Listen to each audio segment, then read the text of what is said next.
This Paul from Did They Fix This? In this episode, we'll be installing the HD 1080p LaView video doorbell camera. Make sure to stay to the end to see the quality pictures this video doorbell produces. First, shut off your breaker related to your doorbell. In this case, I already had another video doorbell camera, which I took out. It was a no-name brand that I bought years ago on Amazon, and it seems like it was acting a little fishy, so wanted to try this LaView out.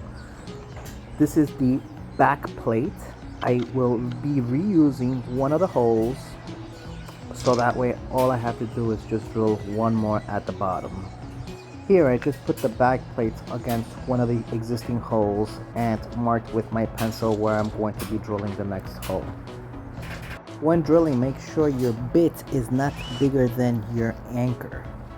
This was fairly easy for me since the wall here is stucco. Behind the stucco there is brick, but I didn't get that far.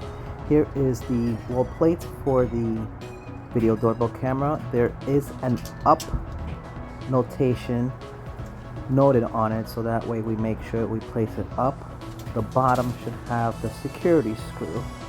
I already put in my anchors, and now I am just putting in the screws onto the anchors that I put in.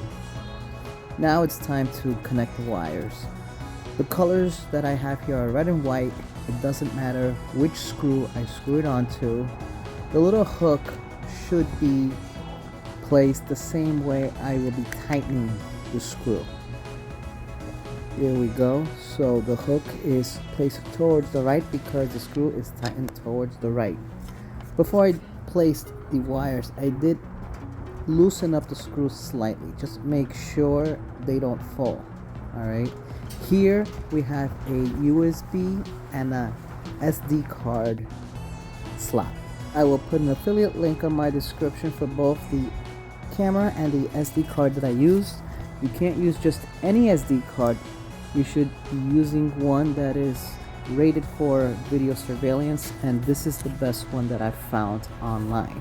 Now I am putting the security screw at the bottom, and we're good to go. This was very simple to install. I gotta admit here that I did not turn off the breaker.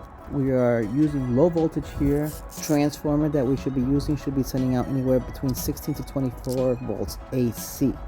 Again, if you don't feel comfortable, shut off the power. Here I'm testing it out once the app was set up. The bell rings outside. I did not add a chime inside since I did not have one already. If I do get one, I'll make sure to add another video. Here is the quality of picture during the daytime, and here is the quality of pictures at night. If this was helpful, please like and subscribe as it helps the channel.